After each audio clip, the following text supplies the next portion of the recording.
Hello, check, check. Mic check. Mic check, check, check. We're here. Hi, I'm Virginia. And I'm Barbara. Welcome to your weekly MindSET live stream, giving you the tools and knowledge for your mental health and well-being. Today's session is action-packed. It's about non-judgmental and one mindful tools. That might sound like gobbledygook, but our resident therapist, Darryl, will go through that with us later. Say hello to everyone, Darryl. Hi, everyone.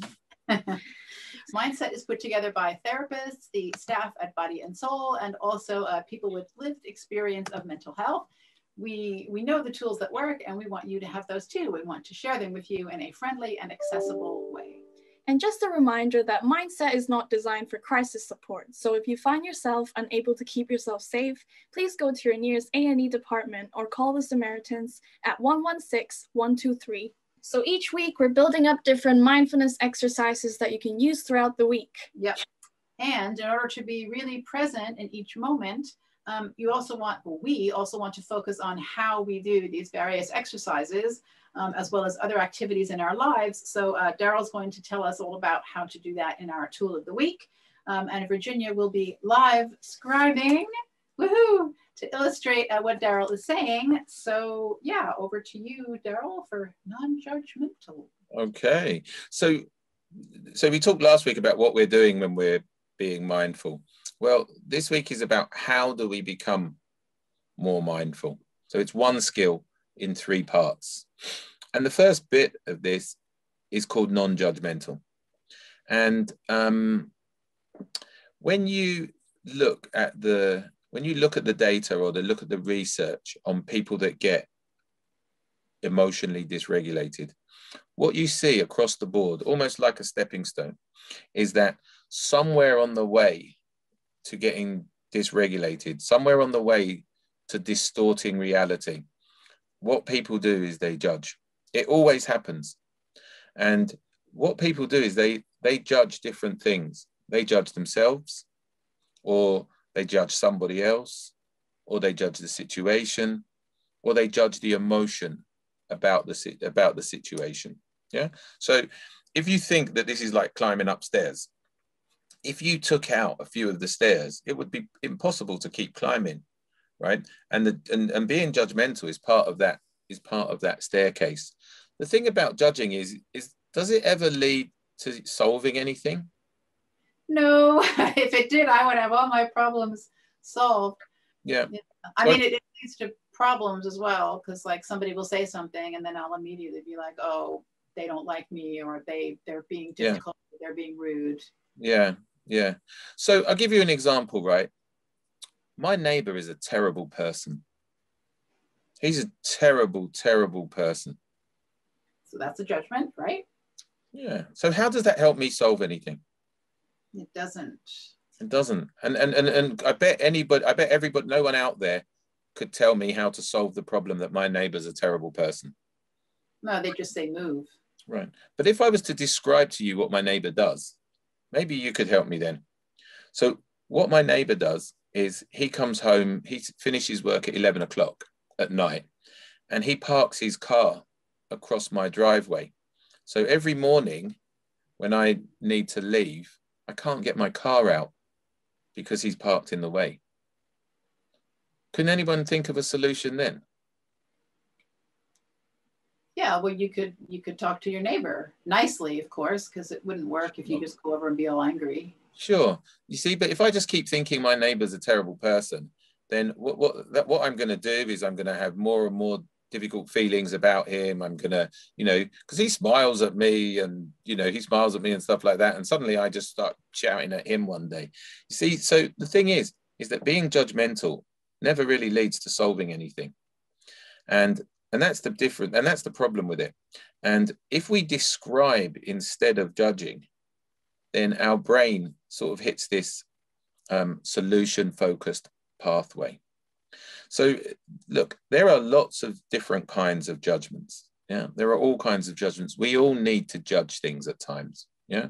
So for those of you that look when they cross the road, it's okay to judge. Can I get from this side of the street to the other side before a car hits me? That's a judgment, right? That's judgments we all have to make. So that's not necessarily a problem. What we're talking about is what they call judgmental judgments. Yeah. So can I just stop you for a sec, Darryl? So Sure. in the neighbor example then, because you said something and then I didn't get it.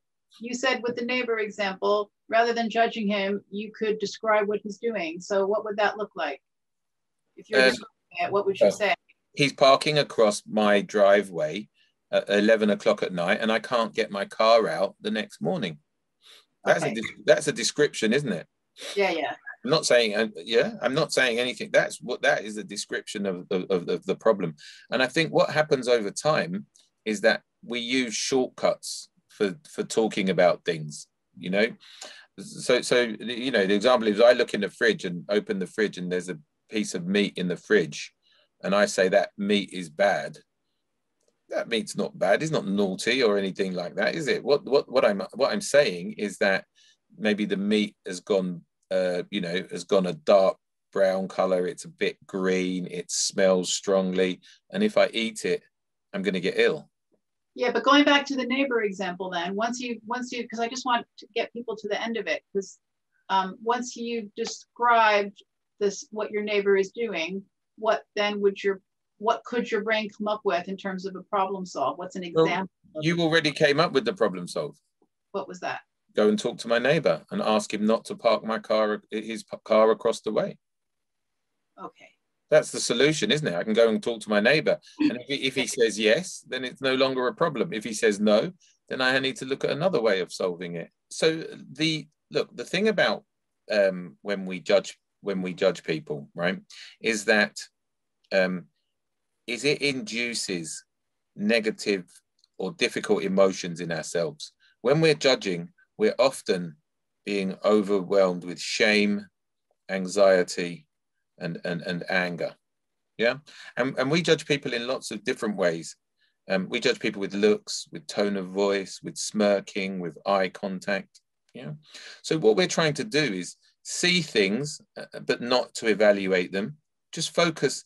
To be non-judgmental, you're just focusing on the facts. You're not approving or disapproving. You're just noticing the facts of something. Yeah. Yeah. You're not rolling your eyes or making. Okay. Yeah. You're just seeing something as it is. I think we had a clip to show about. We do. Yep. What's what happens in this example. Once upon a time, there was a Chinese farmer who lost a horse, ran away.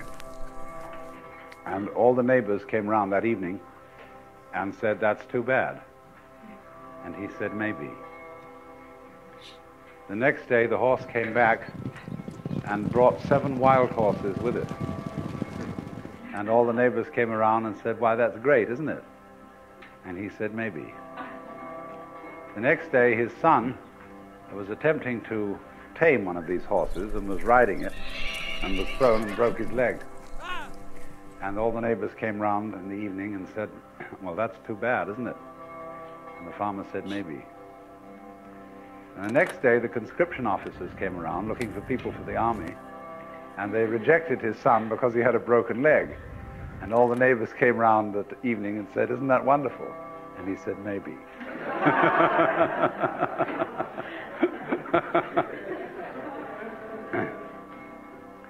The whole process of nature is an integrated process of immense complexity,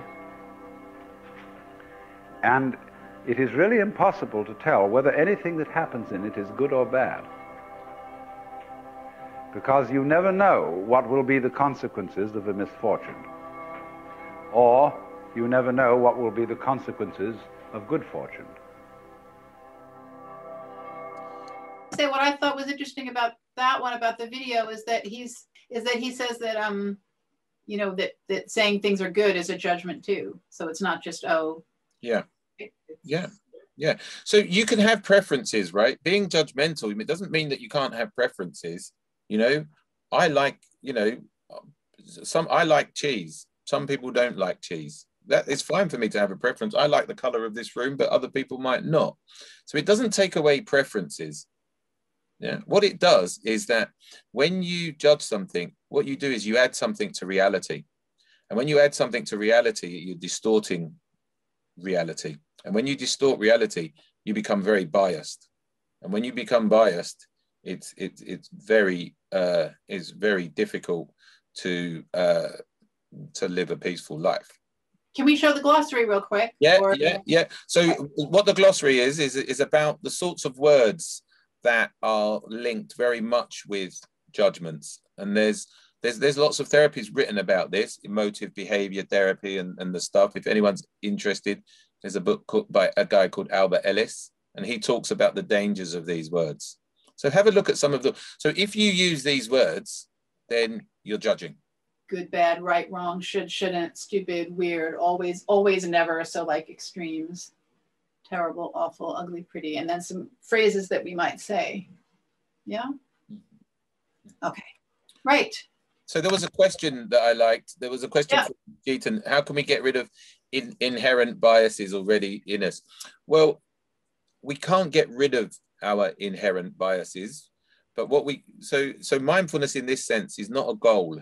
You're never going to be totally non-judgmental. That's not possible. It's the practice of it that matters. Yeah. And it's the continual practice of it. So what I would say to Jeetan is keep practicing describing consequences and keep practice describing just the facts and see what happens. So it's not about getting rid of them. It's about practicing not. Yeah. So mindfulness is a practice rather than a destination. It's the journey that it's the climbing of the staircase that matters. Not so that's okay. So that's a good takeaway for everybody then, right, Darryl? Like the one thing that they could do, if there were one thing they could do this week to practice non-judgmental, it would be that, right? You're saying like describe. Yeah, just describe. You just describe it. Instead of thinking he's a terrible person, it's like when you do that, this happens. When you park across my driveway, I can't get to work. Yeah. Yeah. Okay. So the next part of it is about being one mindful, and what one mindfulness is kind of the opposite of multitasking. Yeah, and I know in this day and age, everyone thinks they're too busy to there's too much going on to do one thing at a moment. But what we know, especially from sensitive people, is that multitasking really does exhaust the brain. And when our brain's exhausted, we become more vulnerable to difficult things in life. So I'll give you, imagine. So I'll give you an example, I suppose, of me. So sometimes, I used to watch TV and eat at the same time, and I actually like watching football, and it would be watching football, and I'd watch football and I'd sit there with a plate of lamb chops and whatever. And what I noticed is that what I would do is I'd be focusing on the lamb chops, thinking these are delicious, tasty lamb chops, yeah. And they would be like goal, and I'd be like, oh, and I missed the goal. So I would then stare and watch the football in case there was another goal or an interesting passage of play, and then I'd be eating at the same time, and I wouldn't really taste the food because I'm so busy concentrating on watching the TV. So what I had, with your mouth full. Yeah, so what I had is two events that were really pleasant for me, yeah, and I didn't get the benefits, and I didn't really get the benefits of it. So what I started doing is just eating by myself and tasting the food and each mouthful, and then watching TV. And what I noticed in that is that I really tasted the food. I was inclined to eat a little bit less because I'd noticed when I was full, and I really enjoyed watching the football. I could watch all the intricate patterns of play and things like that. So this happens not just in pleasant things, but in disasters. If we were to have a black box in motor vehicles, in cars, what you probably see before an accident is, what you probably hear is like, oh, let me just change the radio station. Or did you see that crash over there? Yeah, so they know, don't they, from research that one of the most dangerous times in a car is driving past another accident, because it distracts people's attention. And like I was saying, when we're distracted, we're vulnerable. We're vulnerable to things like judgments. We're vulnerable to getting distracted. We're vulnerable to mishearing what people say. We're vulnerable to interpreting people's actions differently. We also think about how much you judge yourself when you get distracted or when you miss something. You know, like what? When how much you judge yourself when you're distracted. Yeah. So like what, for example, like if you miss a turn on your way somewhere, or you mean that kind of yeah. You tell me what happens to you when you're distracted. I can tell you, yeah. I would miss a turn and then get mad at myself because I missed turning, and then I have to go to the next exit on the motorway, whatever. Yes. And look, and if you've had a difficult life as well, and what you do is you spend a lot of time thinking about the past, or you spend a lot of time worrying about the future, then these are the things that overwhelm us. Yeah. So, because sometimes adding the pain of the past and worries about the future are just too much to cope with. And when people get overwhelmed, you can see that they're not being present, they're not being in this moment.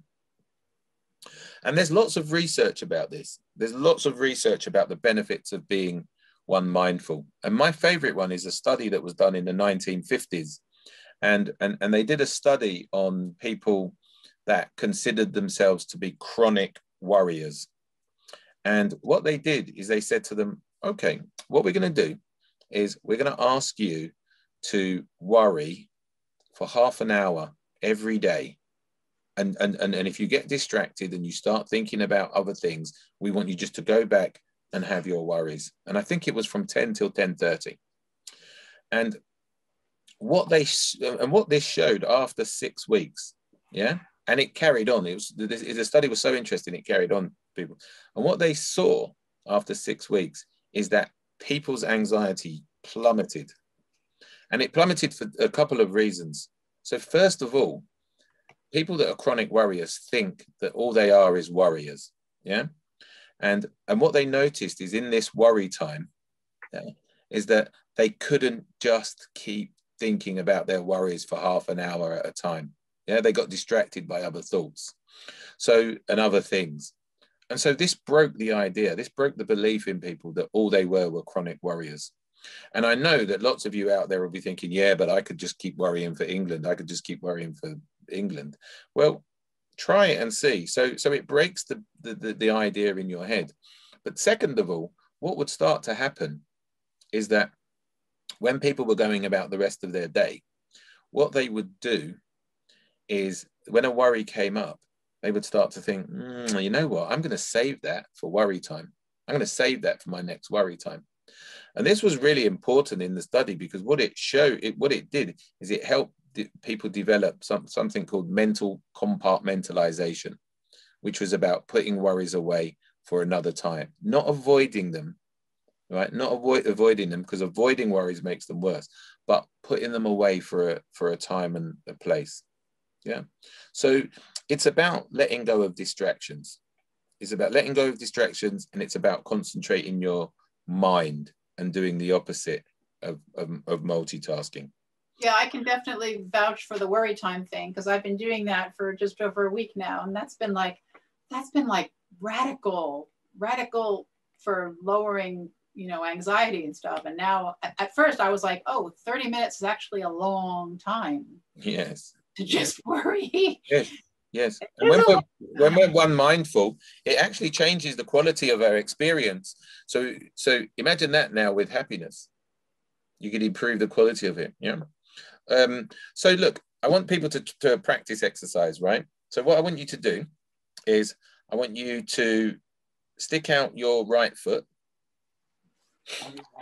And with your right foot, I want you to turn it clockwise. I want you to turn your right foot clockwise, and with your left hand or your right hand, is up to you. I want you to draw the number 6 in the air. Just try this for like 30 seconds. So right foot clockwise with one finger doing the number 6.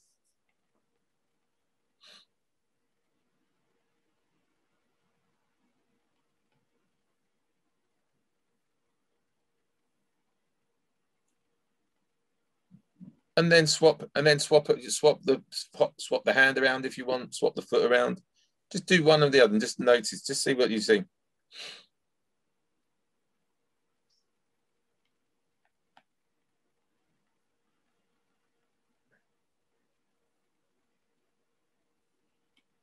Okay. So what did you notice, Barbara? Yeah, the main thing I noticed is that when I swapped feet, my other foot went the other way. Not wrong, but counterclockwise at first. So then I reminded myself to put it clockwise. Okay. Was it easy to do? It was, only because I've done it like a bunch of times before, but the first time I did it, I remember it wasn't that easy to do. And so I had to let go of judgments about myself for not getting it right. Okay. Okay. And so the last one is about what we call effectively. And the effect, yeah, so we're talking about non-judgmental, one mindful, and effectiveness. And effectiveness. Sorry, before you do effectiveness, can we just say really quickly, like, what do you want people to do to practice one mindful? Yeah, they can just sit and worry for half an hour every day for 6 weeks or so.